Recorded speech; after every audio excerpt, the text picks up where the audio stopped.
So Thomas Massie called the whole thing, and I didn't even believe him at the time because I was so caught up in the rhetoric. I know, that's my fault. In fact, this whole thing that Thomas Massie is about to break down inspired me to look into Mike Johnson a little bit, and there's some things I think you guys should be aware of. Hi, Congressman Massie here. I thought you'd like to know about the fake fight that's going on in the House of Representatives right now over this CR.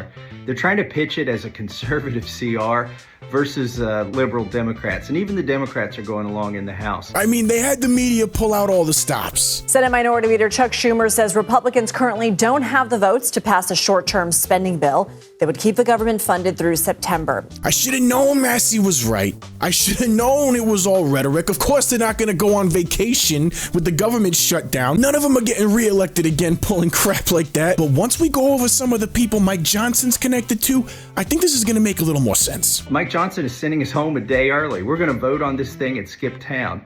If you thought there was really a threat of them not passing it in the Senate, why would you leave town? The other thing that's going on is the Democrats have a retreat, an off-site retreat, where they're going to get together and party and have, guest speakers and stuff. And that starts tomorrow and runs through Thursday and Friday.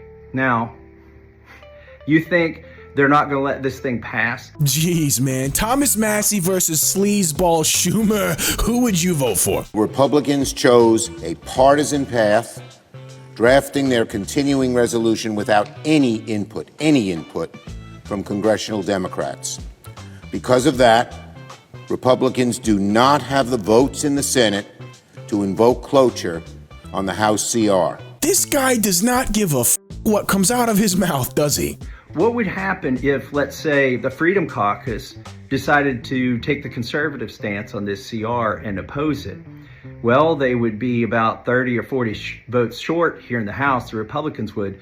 But Hakeem Jeffries wouldn't be able to pretend, along with Mike Johnson, in this fake fight, that this is a conservative versus liberal battle in the House, and he would just hand over at least 40 Democrats. Now, I get what he's saying, but I don't think that pushing the Republican Party into that situation, especially from a PR standpoint, does anything to help us accomplish what our goals are over the next 4 years. Let me know what you think, though, guys, because this entire situation has me posing the question to myself, how hard should we be coming at our own party right now, 50 days, 55 days in?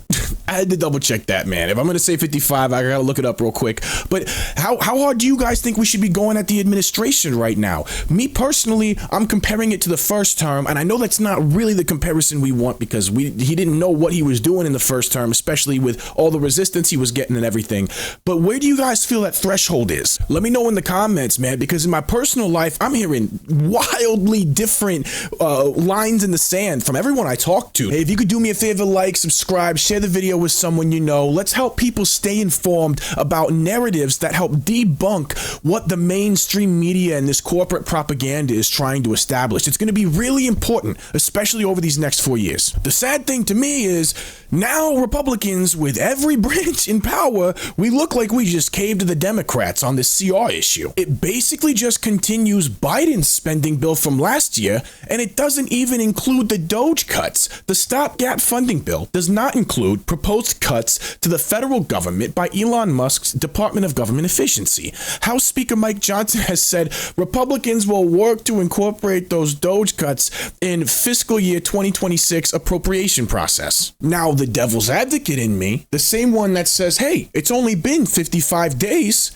is wondering how much power do we realistically have to pass the exact type of spending bill that we want before we get through these midterms, right? And actually potentially gain even more ground. Bonus question, how do you guys feel like these midterms play into our whole MAGA Maha agenda? Do you feel like we're in a situation where we've got to do as much as possible before the midterms? Or do you feel like we're in a situation where the midterms are going to allow us to finally make some real change? So I'm reacting to all this and I'm like, Let me just make sure that Speaker Mike Johnson isn't some sort of Bush Republican. And I see this from January 15th. Mike Johnson suddenly removes Republican from key position. It turned out to be Mike Turner. Right. Well, I was at the Ronald Reagan Institute last night where President Zelensky, with Bret Baier, he delivered an address outlining what he believed was the greatest current threat in the Russian aggression to Ukraine.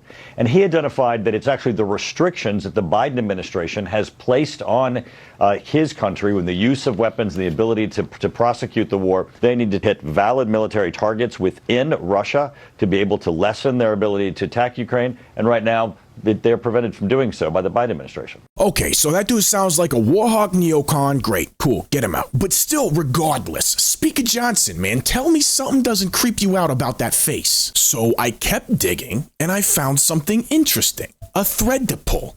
Did you know Speaker Johnson has a mentor, a number in his pocket that he calls when he needs help?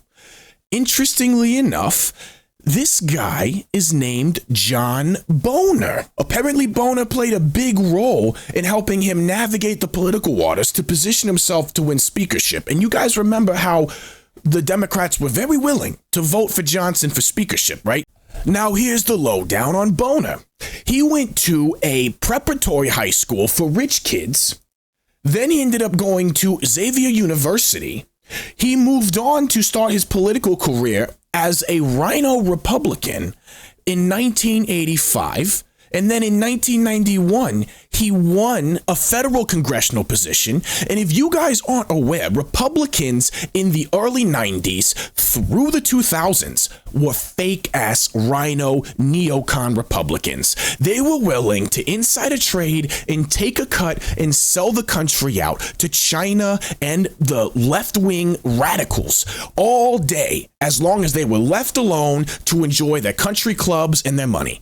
And that's because during that era, the Bush family essentially owned the Republican Party like the Clinton family owned the Democrat Party. So I'm looking at this and I'm like, there's no way. There's no way this guy is not connected to Bush. And you know what I found?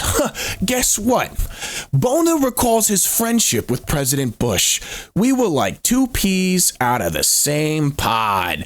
Boehner tells people, I had a lot of respect for George Bush because I watched him do what he thought was best for the country in spite of what it meant for him politically. I always thought he did a marvelous job under the very difficult circumstances with 9/11. I loved the guy. I still do. So I see this, and I go back here, and I look back at Speaker Johnson's relationship with Boehner and how this guy is telling Axios in an interview, oh, man, we're great. We get along like he doesn't drink and smoke and cuss like I do, but no, I love the guy. You know what that tells me? You know what I'm thinking when I see all this and I put it together? Bush-era politics and the Bush family and the Clinton family way of doing things still has way too many proxies, or at least way too much influence in our current political system. And I'm tired of it, honestly. And I don't know about you guys, but let's kick these people out, man. Hey, check out my other stuff. You guys rock. I appreciate you being here.